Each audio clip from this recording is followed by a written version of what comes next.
할렐루야, 대단히 감사합니다. 우리 옆에 있는 이웃들과 인사하십시다. 할렐루야, 반갑습니다. 오늘 주신 하나님의 말씀은 마태복음 16장 21절부터 28절까지 말씀을 읽겠습니다. 마태복음 16장 21절부터 28절까지 함께 읽겠습니다. 이때로부터 예수 그리스도께서 자기가 예루살렘에 올라가 장로들과 대제사장들과 서기관들에게 많은 고난을 받고 죽임을 당하고 제3일에 살아나야 할 것을 제사들에게 비로소 가르치시니 베드로가 예수를 붙들고 가나여 가로되 주여 그리 마옵소서, 이 일이 결코 주에게 미치지 아니하리이다. 예수께서 돌이키시며 베드로에게 이르시되 사단아, 내 뒤로 물러가라. 너는 나를 넘어지게 하는 자로다. 내가 하나님의 일을 생각지 아니하고 도리어 사람의 일을 생각하는도다 하시고, 이에 예수께서 제자들에게 이르시되 아무든지 나를 따라오려거든 자기를 부인하고 자기 십자가를 지고 나를 쫓을 것이니라. 누구든지 제 목숨을 구원코자 하면 잃을 것이요 누구든지 나를 위하여 제 목숨을 잃으면 찾으리라.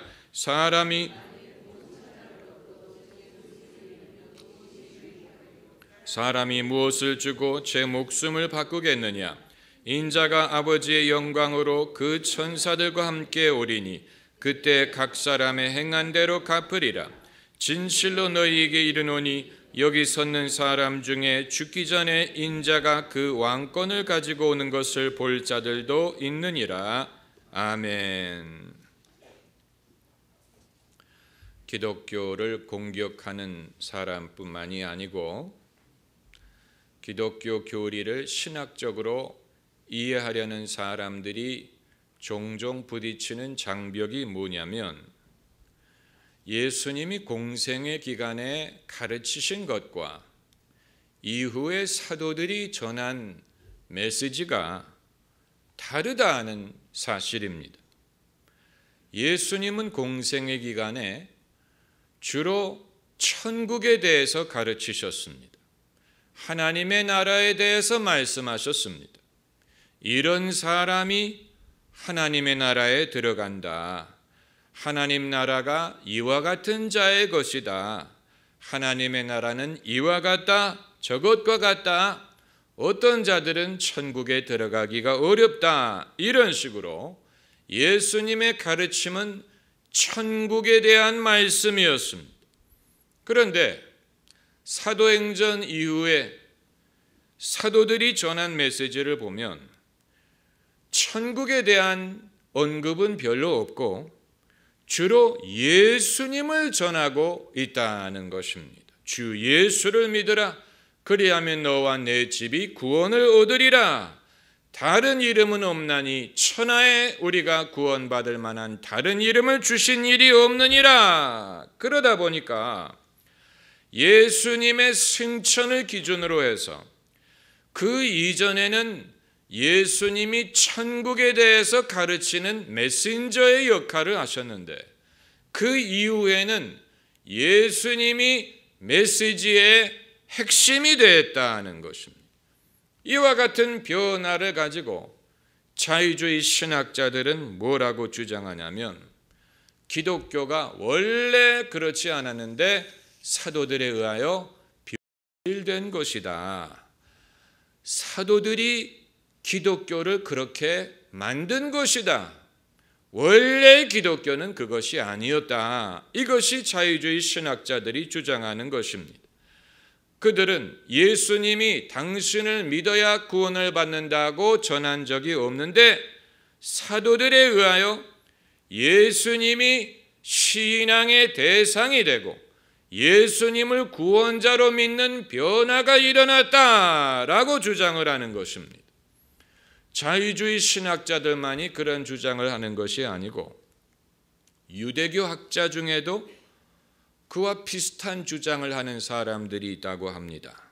그들의 주장과 예수는 별도의 종교를 세우려고 한 사람이 아니고 유대교의 랍비 중에 한 사람이었고 유대교를 가르친 사람이었기 때문에 예수를 도로 유대교로 데리고 와야 된다.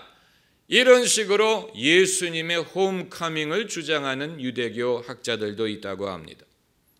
그런 사람들의 말을 들으면 그럴듯하게 들리는 면도 있습니다. 정말로 사도들이 전한 기독교와 예수님이 가르치신 신앙이 일치하는가 아니면 다른가, 이것은 중요한 문제가 아닐 수 없습니다. 여러분이 직접 그런 질문을 하지 않는다고 하더라도 그런 질문하는 사람들을 분명히 마주치실 것입니다. 해답을 얻기 위해서는 예수님의 가르침을 깊이 연구해야 됩니다. 예수님의 가르침을 보면 오늘 본문처럼 제자들에게 사람들이 나를 누구라 하느냐라고 물어보시는 시점이 있습니다. 마태복음에는 그것이 16장이고, 그리고 마가복음에서는 8장, 누가복음에서는 9장, 예수님의 사역의 중심 부분에, 중간 부분에 예수님이 제자들에게 사람들이 나를 누구라 하느냐라고 물어보시고 너희는 나를 누구라 하느냐라고 물어보셨습니다. 그리고 베드로가 유명한 대답을 합니다. 주는 그리스도시요 살아계신 하나님의 아들이로소이다. 이것이 베드로의 유명한 신앙 고백입니다. 그런데 이 시점부터 예수님의 가르침에 이전에 말씀하시지 않았던 당신의 죽음에 대한 말씀이 등장하기를 시작합니다. 그래서 21절을 보면 이때로부터, 이것이 중요한 말씀, 이때로부터, 언제부터냐? 베드로가 예수님을 그리스도요 하나님의 아들이라고 고백한 그때부터 예수께서 자기가 예루살렘에 올라가 장로들과 대제사장들과 서기관들에게 많은 고난을 받고 죽임을 당하고 제3일에 살아나야 할 것을 제자들에게 비로소 가르치시니, 비로소라는 말이 등장합니다. 그 말은 그 이전에는 예수님이 이런 말씀을 하시지 않았는데 이 시점부터 비로소 예수님이 당신의 죽음에 대하여 말씀하기 시작하셨다는 것입니다. 자유주의 신학자들, 예수님의 죽음 이후에 기독교가 전하는 메시지에 변화가 일어났다고 주장하는 사람들은 예수님의 공생의 기간에 제자들에게 내가 누구냐 물어본 다음부터 예수님의 가르침에 변화가 일어났다는 사실을 그들이 먼저 설명을 해야 됩니다. 제자들이 이후에 기독교의 메시지를 변질시켰다고 말하지 말고 어떻게 해서 예수님이 공생의 기간에 이전에는 말씀하지 않던 죽음에 대하여 말씀하기를 시작했고 그것이 무엇을 의미하느냐?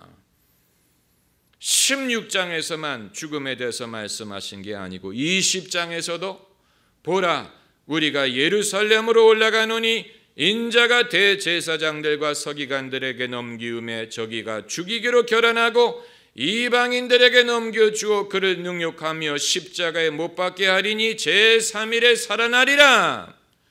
그리고 또 말씀하기를 인자가 온 것은 섬김을 받으려 함이 아니요 도리어 섬기려 하고 자기 목숨을 많은 사람의 대속물로 주려 함이니라. 그리고 포도원의 농부의 비유를 말씀하시죠. 그 농부의 비유에 포도원 주인이 아들을 보냈을 때 농부들이 아들을 죽인다는 내용이 담겨져 있습니다. 그러니까 예수님이 그냥 한 번 당신의 죽음에 대해서 언급한 게 아니고 계속해서 직설적인 말씀을 통하여 비유를 통하여 당신의 죽음과 부활을 예고하시고 당신의 죽음을 어떤 순교자적인 죽음이 아닌 세상의 구원을 위한 죽음으로 설명을 하셨습니다. 이건 아주 중요한 것입니다. 그 말은 예수님이 순교를 당해 돌아가셨는데 이후에 제자들이 예수님의 죽음에 구속사적인 의미가 있다고 재해석을 한 것이 아니고 예수님 당신이 살아계실 때에 당신이 앞으로 죽으실 것과 부활하실 것과 그 죽음이 죄인을 대속하기 위한 죽음이다 라고 분명히 말씀하신 것입니다. 아까 제가 인용한 이 20장 18절 말씀 한번 찾아봅시다. 20장 28절 말씀, 20장 28절에 같이 읽으십시다. 인자가 온 것은 섬김을 받으려 함이 아니야 도리어 섬기려 하고 자기 목숨을 많은 사람의 대속물로 주려 함이니라. 예수께서는 당신을 지칭하실 때 인자라는 말을 쓰셨어요. Son of Man, 인자라는 말로 당신을 지칭하셨는데 당신의 죽음이 섬기려 하고 독생자의 섬김, 주님은 어떤 식으로 우리를 섬겼느냐. 이후에 요한이 이것을 제자들의 발을 씻는 아주 비유적인 행위를 통하여 예수님이 우리를 어떻게 섬겼는가를 잘 묘사했죠. 베드로가 주께서 내 발을 씻기실 수 없습니다. 그랬더니 예수님 말씀에 내가 너를 씻지 아니하면 너는 나와 상관이 없느니라. 예수님이 우리의 죄를 씻어주지 않으면 주님은 우리와 상관이 없다. 하나님의 아들이 우리의 죄를 씻기 위하여 당신을 낮추시고 우리를 섬기셨다. 그것을 제자들의 발을 씻으신 사건을 통하여 잘 해석하고 있는 것입니다. 그렇기 때문에 요한복음에 공관복음에는 없는 그런 이야기들이 많이 들어있는 것은 그것을 하나의 픽션으로 지어낸 것이 아니고 예수님을 신학적으로 해석한 것입니다. 요한은 공관복음 저자들보다도 더 깊이 한 번 더 예수님을 해석할 수 있는 기회를 얻었기 때문에 이런 이 모든 글월을 통해서 베드로는 그냥 섬기려 왔다. 또 대속물로 주로 함이니라 이렇게 직설적으로 말씀하신 것을 요한은 여러 가지 좀 더 깊은 묵상과 깊은 사례를 통하여 더 풍성한 방법으로 더 깊은 감동을 주는 방법으로 그것을 해석하고 설명한 것입니다. 그런데 섬기려 하고 자기 무엇을 목숨을 많은 사람의 대속물로 주려 함이니라.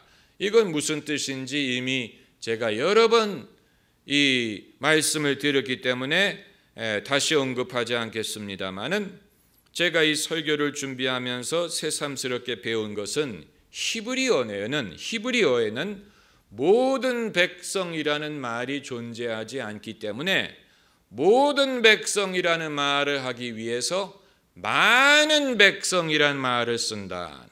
여기에 많은 사람의 대속물로 주려 함이니라. 이것은 히브리어로는 가장 많다는 말을 하려고 하는 것입니다. 모든 백성이란 말이 없기 때문에 히브리어에서 가장 많다는 표현인 모든 백성의 대속물로 모든 사람의 대속물로 주려 함이니라. 이것은 유대인들뿐만이 아니고 장차 복음을 받아들이게 될 이방인들을 다 포함시키는 것입니다. 하나님이 구약 성경에서부터 예고하신 것은 장차 이 주의 말씀이 예루살렘에서, 주의 구원이 예루살렘에서부터 백성들이 모여서 하나님의 백성들을 모아서 그들에게 천국을 말하고 그들이 하나님을 경배하고 섬기는 그날을 바라보았는데, 그것이 바로 구약에서 말하는 이 천국에 대한 예고, 천국을 그런 식으로 내다봤어요. 그것을 신약 성경에 와서 예수님이 구체적으로 당신의 죽음을 통하여 많은 사람의 대속물이 되므로, 이 많은 사람이란 말이 구약 성경에도 등장합니다. 이 이사야서 53장을 찾아보겠습니다. 이사야서 53장, 아주 중요한 이 고난의 메시아에 대한 말씀이 아닙니까? 이사야서 53장에 이 11절 말씀을 보세요. 53장 11절에 제가 읽겠습니다. 가라사대 그가 자기 영혼에 수고한 것을 보고 만족히 여길 것이라. 나의 의로운 종이 자기 지식으로 많은 사람을 의롭게 하며. 구약성 예수께서 당신의 대속의 죽음을 말씀하실 때 그것이 구약 성경에 근거가 있어요. 이사야서 53장이 그 한 예, 여기에 장차 오실 메시아에 대한 예언이 나오지 않습니까? 나의 의로운 종이 자기 지식으로 많은 사람을 의롭게 하며 또 그들의 죄악을 어떻게 담당하리라? 친히 담당하리라. 예수님의 목숨을 대속물로 내어줌으로 친히 담당. 구약 시대에는 죄를 위해 기도하는 제사장은 있었지만 친히 담당하는 사람은 아직 등장하지 않았어요. 누가 백성의 죄를 친히 담당하겠습니까? 담당할 자가 없기 때문에 양이나 염소를 드린 게 아닙니까? 그런데 어떻게 친히 담당한다는 얘기입니까? 그것은 이후에 예수 그리스도를 통해서 이루어진 것입니다. 그러므로 예수님이 이 당신의 죽음을 분명히 대속의 죽음으로 말씀을 하신 것뿐만이 아니고, 이것보다도 더 분명한 것은 성찬식을 하시면서 하신 말씀이고, 성찬식 그 자체 마태복음 26장에 나옵니다. 26장 이 20절부터 보시면, 저물 때에 예수께서 12제자와 함께 앉으셨더니, 앉았다는 말은 식사한다는 말이, 저희가 먹을 때 이르시되 내가 진실로 너희에게 이르노니 너희 중에 한 사람이 나를 팔리라, 이렇게 이제 말씀을 하셨다가 26절부터 성찬식을 시작하십니다. 저희가 먹을 때 예수께서 떡을 가지사 축복하시고 떼어 제자들에게 주시며 가라사대 받아 먹으라, 이것이 내 몸이니라. 또 잔을 가지사 아뢰하시고 저희에게 주시며 가라사대 너희가 다 이것을 마시라, 이것은 죄사함을 얻게 하려고 많은 사람을, 여기도 많은 사람이란 말이 나오죠. 많은 사람을 위하여 흘리는 바 나의 피 곧 언약의 피니라. 성찬식을 예수님이 친히 제정하셨다는 증거는 초대 기독교인들이 초기부터 성찬식을 했기 때문입니다. 이건 이후에 세월이 지나가면서 만들어진 제도가 아니고, 기독교가 시작한 그 첫 순간부터 그들은 모일 때 성찬식을 거행했어요. 그건 예수님이 살아계실 때 성찬식을 제정하셨기 때문에 그렇다라고 볼 수밖에 없는 것입니다.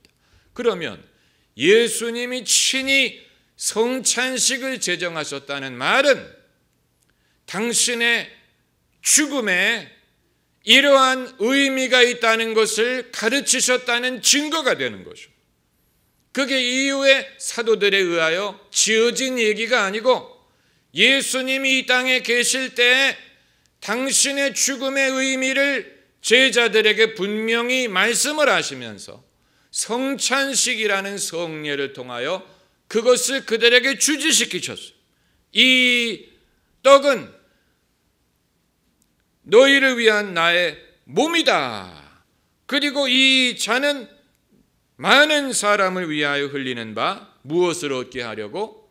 죄사함을 얻게 하려고 많은 사람을 위하여 흘리는 바 나의 피 곧 언약의 피니라. 이 언약이라는 말은 오늘 우리가 설명할 시간이 없습니다. 그러니까 당신의 살과 피가 죄사함을 위한 새 언약을 세우기 위하여 죽음을 당하게 된다라는 것을 예수님이 이 땅에 계실 때 분명히 말씀을 하시고 성찬식을 통하여 생생하게 그것을 증언하시고 하나의 연극 행위와도 비슷하다고 보면 됩니다. 그건 연기를 한다는 뜻이 아니고 어떤 원칙을 행위를 통해서 사람들이 볼 수 있도록 하신 것입니다. 성찬식이라는 성례를 통하여 이 당신의 죽음이 어떤 의미가 있는지를 사람들이 보고 느끼고 맛보고 경험할 수 있게 하기 위하여 성찬식을 당신이 제정하신 것입니다. 이미 우리는 알고 있는 얘기이기 때문에 새로운 사실이 아니지만 제자들이 가르친 기독교가 예수님이 가르친 것과 다르다라고 주장하는 사람들에게 우리가 성경의 근거를 가지고 보여줄 수 있는 것이 바로 여기에 있다는 말씀을 드리는 것입니다. 너희들은 왜 예수님이 성찬식을 제정하실 수밖에 없었는데 성찬식을 예수님이 만들었다면 당신의 살과 피에 대하여 예수님이 죽기 전에 이미 의미를 두시고 말씀하셨다는 증거가 되는데 너희들은 왜 그것을 무시하느냐? 너희들도 교회에 예배 드릴 때 성찬식을 하지 않느냐? 너희는 그 성찬식에 예수님이 주신 의미를 왜 애써 부인하려고 하느냐? 아주 중요한 일이죠. 여러분 인터넷에 들어가면 별의별 기독교에 대해서 별의별 말하는 사람들이 많아요. 그들이 어디서 주워 듣고 말하기 좋아하는 것은 기독교의 창시자는 사도 바울이라느니 사도 바울에 의해서 기독교가 창시된 것이지 예수님의 가르침이 아니라느니 이런 식으로 그럴듯하게 들려요. 생각해 보면 정말 그럴까? 우리가 예수님의 가르침보다는 사도 바울의 가르침 위주로 기독교 신앙을 이해하고 있는 것은 아닐까? 이런 생각을 할 수 있어요. 그러나 그건 예수님의 가르침을 좀 더 진지하게 생각하지 않은 것입니다. 사도 바울의 가르침 이후의 사도들의 가르침을 제쳐놓더라도 예수님이 이 땅에 계실 때 말씀하신 내용 중에 충분히 이후에 초기 기독교가 가르친 것과 일치하는 말씀들이 이미 있었습니다. 그러므로 제가 초기에 질문을 제기했죠. 예수님은 하나님 나라에 대해서 주로 가르치셨지만 사도들은 하나님 나라에 대해서는 별로 말하지 않고 예수님을 가르쳤는데 그 변화를 어떻게 설명할 수 있느냐? 이 변화가 어떻게 이루어졌느냐? 그 해답은 이것입니다. 하나님의 나라는 예수 그리스도의 죽음과 부활을 통하여 완성되었기 때문에 제자들은 더 이상 하나님의 나라에 대해서 가르치기보다는 예수님의 죽음과 부활을 통하여 성취되고 이루어져가는 하나님의 나라를 전하게 되었다는 것입니다. 할렐루야. 기도하십시다.